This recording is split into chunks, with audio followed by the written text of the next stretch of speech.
Hi, fellow sapphires. Welcome back. As always, please take what resonates and leave what doesn't.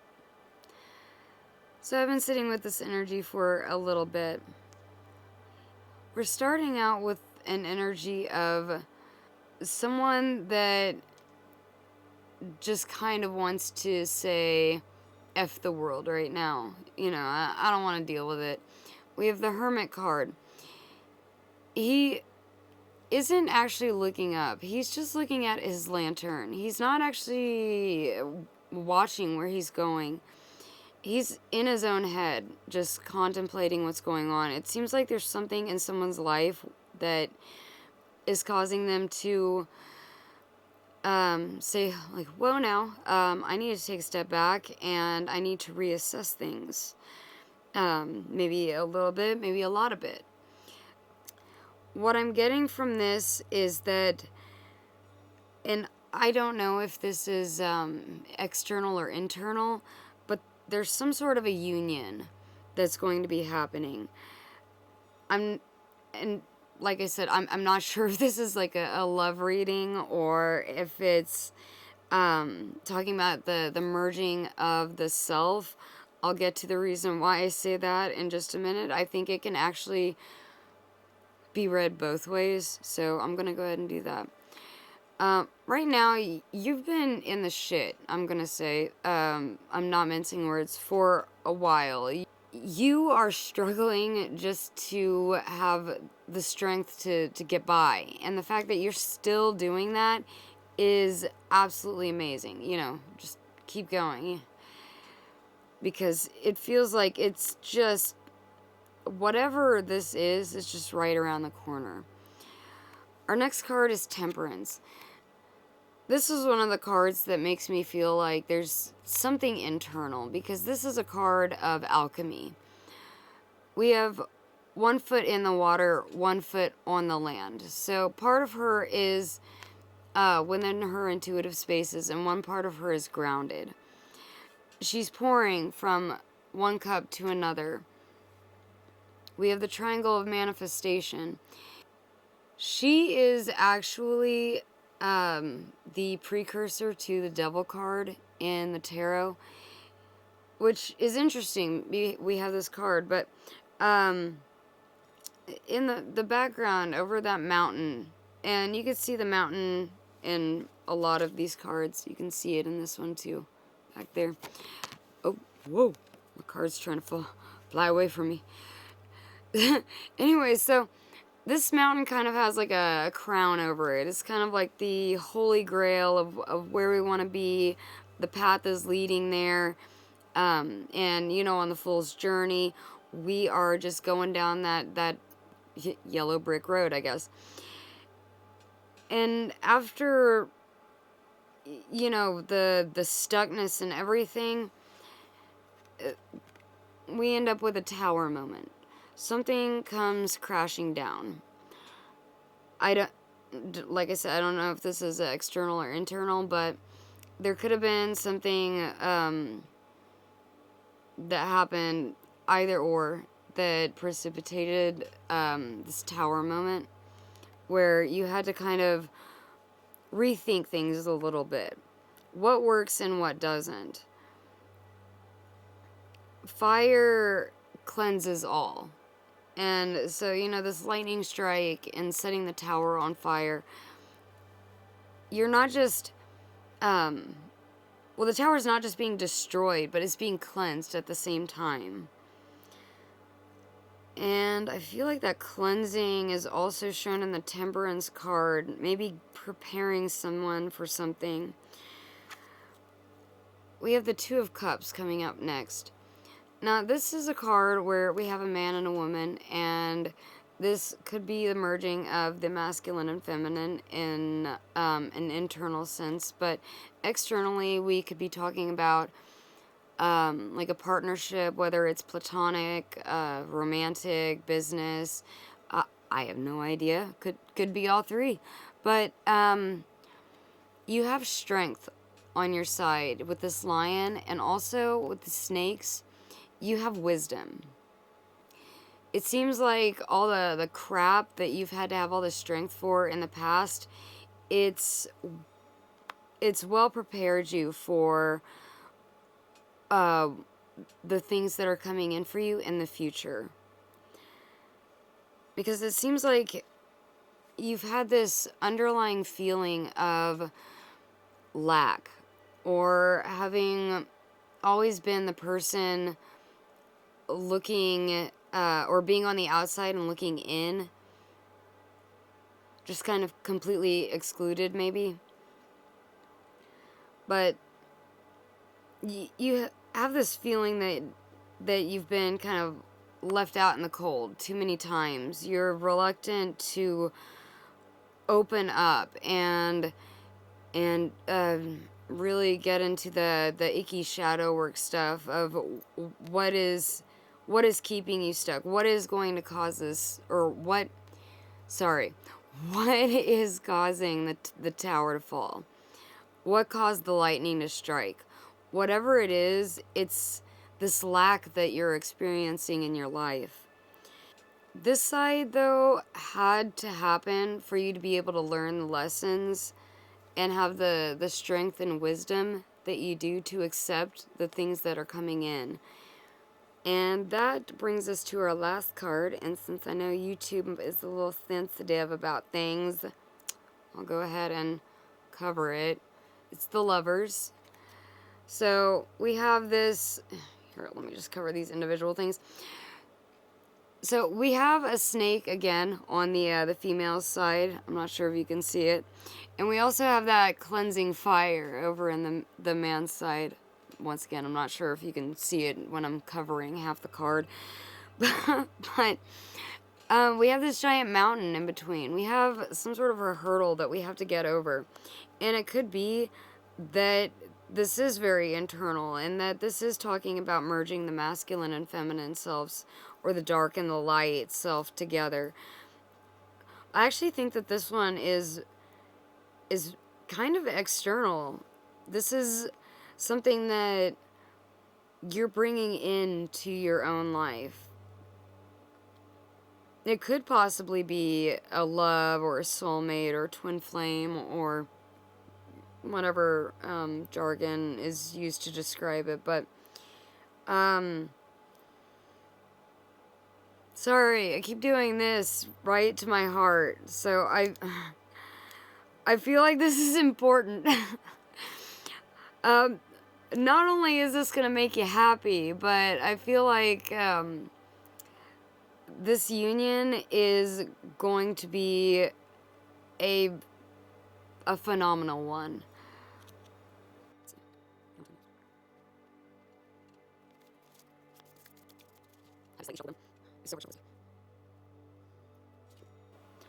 Oh my gosh, how do I keep getting these same cards? I shuffle and shuffle and shuffle, and I just got this in another reading I did. But we have the Tear. It could be that to get to where you want to be in the Lover's position, this hermiting that you're currently doing, it's required that you perhaps work on some of the things that that are causing these tower moments and these feelings of lack. We want to get this eye free from its little cage and out of this void. Down below with this like very green heart, space green. Maybe that's why I was tapping my chest so much. But we have this heart space green and this little gold nugget in the middle. And it's like it always reminds me of like something being suspended into something else. People who know medications and stuff like that, you'll know hopefully what I mean. But it almost kind of strikes me as this little gold guy is the person I'm reading for. It's you. And you are surrounded by all of this wonderful green energy. And then around that, you have all of this purple third eye stuff down below. And even if you're not doing any kind of work to open your third eye or to work on psychism or anything like that, that doesn't mean that, we as people don't need to still go and take a swim through Lake Me, or Lake You, or Lake anyone for that matter. It's still it's still a requirement that, well, not a requirement, but it's highly suggested that we still take that deep dive within ourselves and still clear out the muck, whatever that muck may be.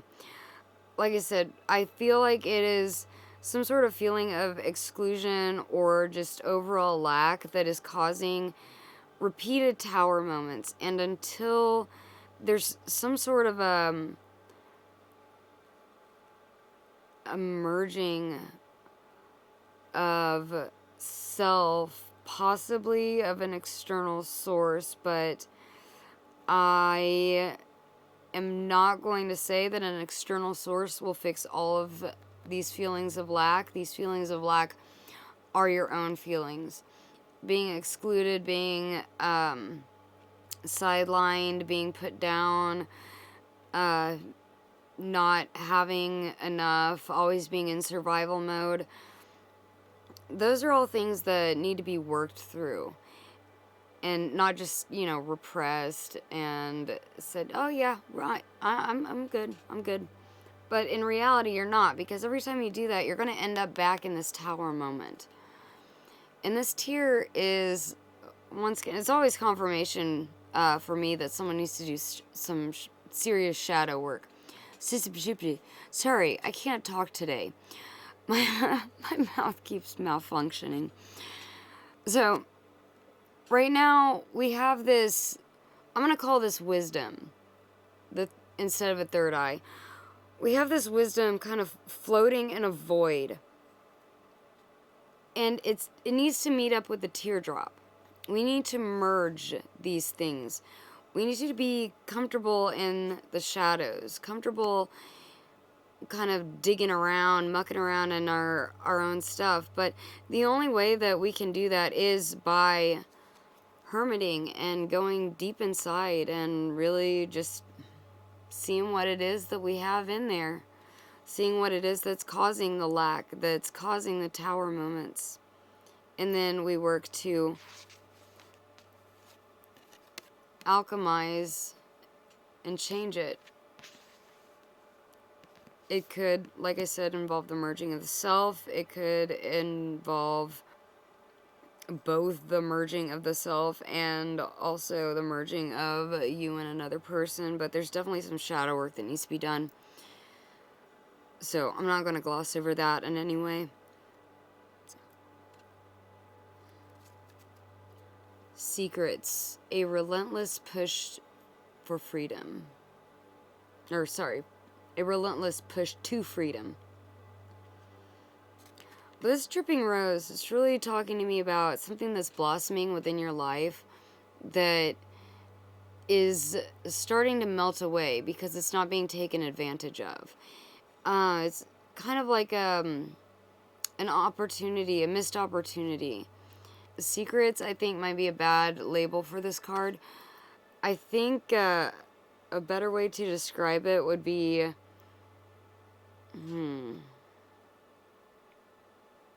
That's way too many words. Oh well.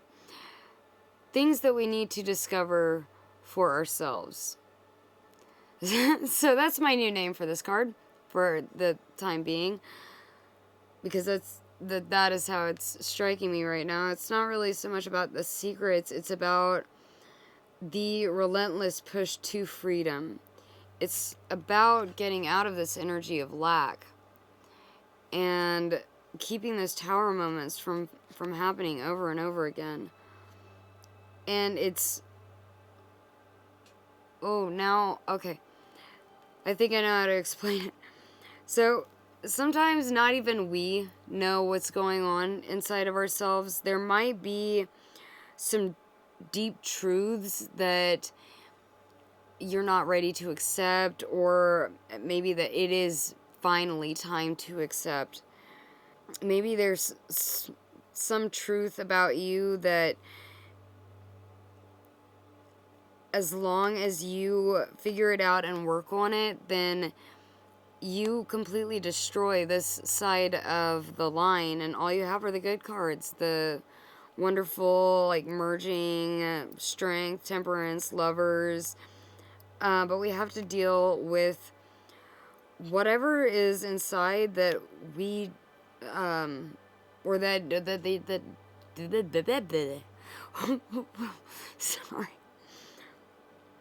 We have to work on whatever is inside that's keeping us kind of trapped. Okay. The cards can be a bit funny sometimes. Oh, okay.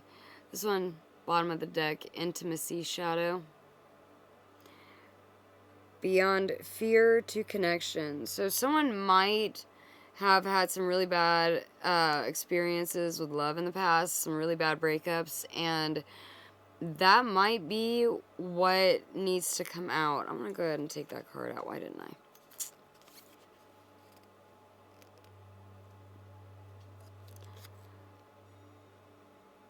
So it could be that you really need to try to work on the lack that's in your heart space. And that also kind of, the tear kind of confirms that for me as well. The next one, or technically the second one I drew, is integration. Ushering experience into wisdom. So this is pretty much exactly what I've been talking about with the whole merging of the mind, of the dualities within the mind, and how it'll make someone so much happier in the end when they do decide to do that. In these two cards specifically, we have a picture of a heart.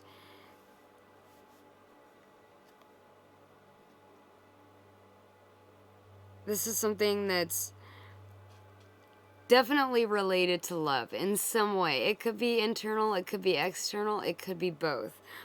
But it seems like to usher in these new experiences and these new things that are replacing the bad crap from the past, the wonderful new experiences that you will have, you can't really move forward until, once again, you integrate and you figure out what these feelings of lack are all about, and you really make a push to kick them out of you, to kick them out. They don't need any space in your heart. I mean, you have space in your heart for what you need to have space in your heart for. Like, none of that bad crap needs it.